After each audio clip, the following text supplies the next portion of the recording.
Kita uji kekuatan PDI, kekuatan yang di sana Rano Karno, Pramono Anung, dengan kekuatan yang ada di sini yaitu Jokowi, Prabowo, Gibran, dan juga Ridwan Kamil. Lebih kuat mana? Kita uji. Dan kita yakin rakyat Jakarta lebih mendukung siapa yang didukung oleh Jokowi, Prabowo, Gibran, dan juga rakyat Jakarta. Kita yakin itu. Kalau kita memang solid. Kalaupun Nasdem ini memilih antara sampah dengan RK, Nasdem akan memilih sampah. Pada Mas Pram, saya dipertemukan dalam jangka waktu yang tidak terlalu lama. Dan alhamdulillah ketika itu, ini belum saya pernah sampaikan di media manapun. Mas Pram menyampaikan kepada saya pada pertemuan itu, Bang Bestari, bantu saya di sini. Sebagai apa? Konsultan kasih tahu saya apa yang harus kita lakukan bersama-sama untuk Jakarta ini. Mas Pram meminta abang sendiri langsung. Mas Pram meminta langsung.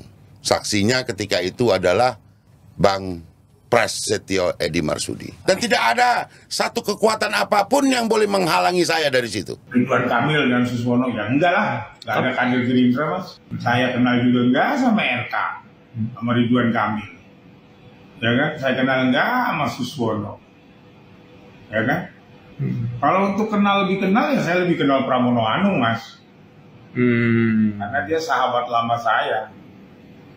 Sejak zaman PDI, Mas. Ya, warga Jakarta memilih yang baik, ya, istilahnya ya, yang benar-benar mumpuni untuk memimpin Jakarta. Jangan memilih sampah kiriman ke Jakarta. Assalamualaikum warahmatullahi wabarakatuh.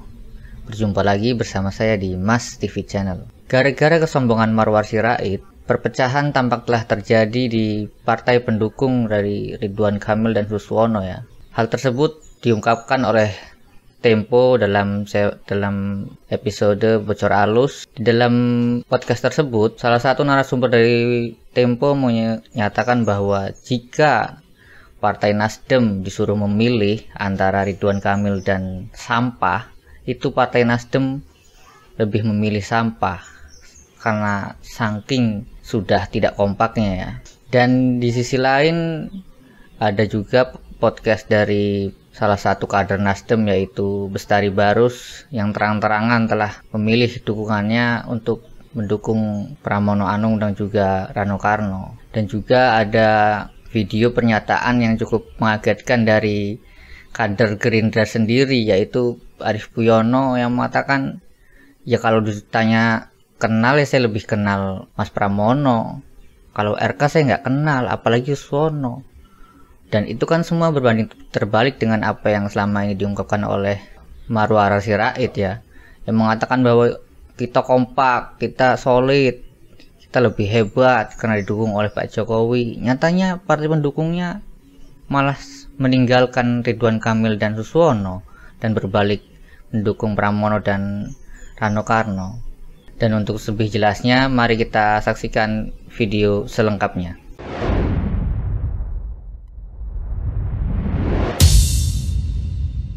Nanti kita lihat yang paling siapa, yang suka marah-marah siapa.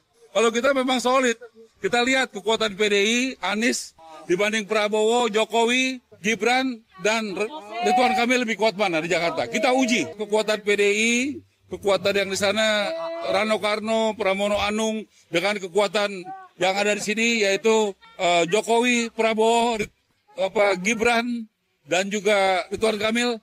Lebih kuat mana? Kita uji. Dan kita yakin rakyat Jakarta lebih mendukung siapa yang didukung oleh Jokowi, Prabowo, Gibran, dan juga rakyat Jakarta. Kita yakin itu. Membangunkan macan tidur yaitu Jokowi dan Prabowo. Lihat kita sudah makin semangat dan bersatu untuk mendukung itu. Macan tidur kan pasukannya banyak. Pendukungnya banyak. Karena kita tahu bahwa pendukung Jokowi dan Prabowo mereka bersatu. Nasdem itu cerita bahwa gini, petinggi Nasdem cerita nih, kalaupun Nasdem ini memilih antara sampah dengan RK, Nasdem akan memilih sampah. Saking keselnya itu sama RK. Karena ini ada hubungannya dengan Pilgub 2018. Jadi dulu Nasdem ini keluar puluhan miliar untuk mendukung Ridwan Kamil. Karena butuh beli partai kan waktu itu. Dan Nasdem menjadi partai pertama yang mendeklarasikan Ridwan Kamil sebagai Cagup Jawa Barat. Betul. Ya. Nah begitu terpilih, RK ini kayak burung merak gitu loh. Jadi ditelepon susah dan lain-lain. Dan mantan menteri dari Nasdem yang punya logistik cukup juga mendukung Pram. Iya. Mantan menteri. Yes. Siapa itu? Mantan Mendak. Ragu amat menyebutkannya. Gue dengar ada beberapa mantan menteri dan juga menteri yang masih aktif ya, yang sekarang mendukung Pramono Anung. Pasti salah satunya udah pernah kita tulis juga adalah Zulkifli Hasan, Ketua Umum PAN. Ya kan? Betul. Dia kan mendukung Pramono Anung nih, sudah kita tuliskan waktu itu ya. Betul. Ini artinya menunjukkan bahwa PAN ini sendiri juga sudah mulai meniadakan faktor Jokowi dong. Artinya dia tidak mau menurut begitu saja pada omongannya Jokowi.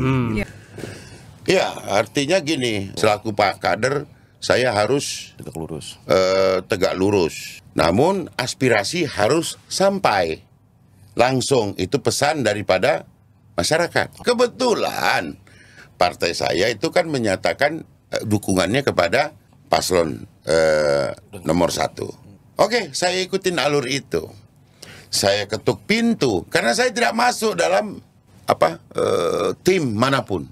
Saya hanya kader gitu kan.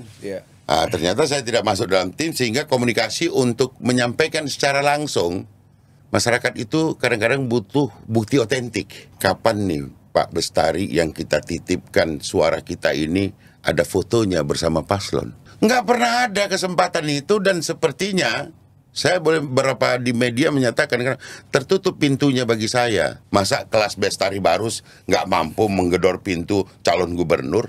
Apa kata dunia? Kalau calon presiden aja kita bisa ketok pintunya, kenapa calon gubernur nggak bisa? Dan tidak ada satu kekuatan apapun yang boleh menghalangi saya dari situ. Saya bukan membawa pribadi saya, tetapi aspirasi masyarakat yang mau saya sampaikan. Masyarakat Jakarta. Masyarakat Jakarta khususnya. Sementara saya dibebani oleh masyarakat untuk menyampaikan pesan-pesan ini secara langsung kepada calon. Saya akhirnya bersikap begini. Oke, saya tidak melawan apa yang dijadikan keputusan oleh partai untuk mendukung Ridwan Kamil. Tetapi saya bertanggung jawab terhadap orang-orang yang pernah bersama saya, pernah memilih saya dari kurun waktu yang sangat lama di belakang. Ini harus tetap saya perjuangkan. Saya ketok pintu satu lagi. Ternyata saya diterima di sana, dan ini yang kami harapkan. Adanya keterlibatan aktif masyarakat memberikan informasi kepada kami. Kepada Mas Pram.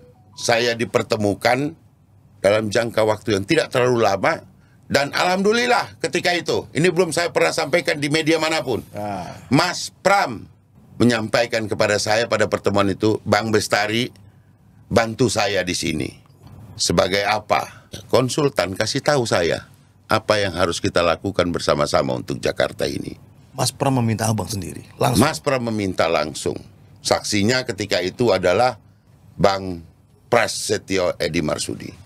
Ketua DPD. Ketua, bukan. Ya, kampanye pilkada sudah selesai, masuk hari tenang. Saatnya untuk rakyat semua yang punya hak pilih dan berniat memilih untuk merenungkan siapa yang mereka pilih sebagai pasangan calon wali kota, bupati, dan gubernur. Saya kira mungkin kita berpendapat tidak ada hubungannya dengan hidup kita, tapi salah, karena pemimpin yang Anda pilih akan menentukan seperti apa wilayah Anda. Ya, pemilihan kepala daerah kali ini memang bisa dikatakan paling rusak lah dibanding sebelum-sebelumnya. Karena apa? Karena cawe-cawe kekuasaan di mana-mana. Daerah yang paling parah itu ada di Sumatera Utara, di Lampung, Banten, DKI Jakarta, Jawa Tengah, Jawa Timur, di Kalimantan Timur, di Sulawesi Utara, daerah-daerah di mana ada kepentingan Mulyono dan oligarki, serta para politisi jahat yang maunya membajak demokrasi. Demokrasi itu bukan cuma hasil, demokrasi itu juga proses. Proses demokratis dalam pemilu yang bermartabat itu ketika sebagaimana diputuskan oleh Mahkamah Konstitusi, tidak ada cawe-cawe aparat hukum, aparat kekuasaan, baik polisi, jaksa, KPK, dan sebagainya. Tidak ada cawe-cawe ASN, PJ, dinas, sampai kepala desa. Tidak ada politik uang dan sebagainya yang merusak peradaban politik.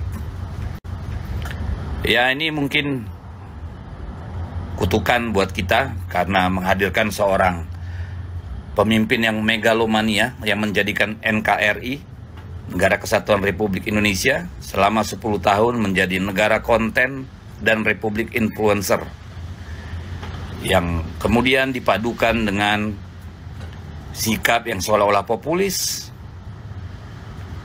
bagi-bagi sembako, bagi-bagi kaos di sana-sini, turun ke sana kemari, bukan karena keberpihakan kepada rakyat, tapi mau mengelabui rakyat.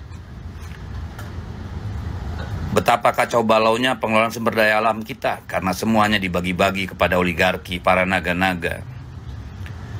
Semuanya ditumpangi, apakah itu hilirisasi, food estate. Semua ditumpangi kepentingan pribadi, bahkan IKN. Ini emang gila sih. Soeharto saja tidak segila itu. Belum ada pemimpin yang kemaruknya luar biasa seperti sekarang ini. Jahatnya luar biasa. Influencernya jutaan. Ya, luar biasa. Semua bisa dibeli dan dikendalikan. Karena apa? Elit-elit kita itu semua pragmatis. Pengen dapat jabatan, dapat uang, dapat proyek. Nggak peduli institusinya rusak, nggak peduli undang-undang ditabrak, tidak peduli etika dan moral. Tapi ya sudah, mari kita lihat nanti akhirnya seperti apa. Mudah-mudahan Pak Prabowo yang sudah pulang dari luar negeri bisa menertibkan ini semua, supaya bangsa ini bisa maju, bukan malah mundur. Di tangan Jokowi, demokrasi kita, penegakan hukum kita, etika dan moral, semua menguap dan menghilang. Mengerikan. Silakan pilih calon Anda, siapapun yang terbaik, yang menurut Anda memang mampu dan bisa membuat kehidupan di wilayah Anda masing-masing menjadi lebih baik. Mari kita kembalikan martabat warga negara, rakyat, demokrasi, dan hukum. Mereka. Saya harus mendukung Ridwan Kamil dan Suswono. Ya enggak lah, nggak ada kader Gerindra, Mas. Tapi kan Partai Gerindra sudah mengeluarkan rekomendasi untuk ke... Nah, rekomendasi itu hanya ikut mengusung, bukan kader. Ya kan, beda. Saya kenal juga enggak sama RK, sama Ridwan Kamil. Ya kan, saya kenal enggak sama Suswono. Ya kan? Kalau untuk kenal lebih kenal, ya saya lebih kenal Pramono Anung, Mas. Karena dia sahabat lama saya sejak zaman PDI, Mas. Ya kan? Ya pokoknya pilkada DKI ini, Mas, ya warga Jakarta memilih yang baik, ya istilahnya ya, yang benar-benar mumpuni untuk memimpin Jakarta. Dan jangan memilih sampah kiriman ke Jakarta.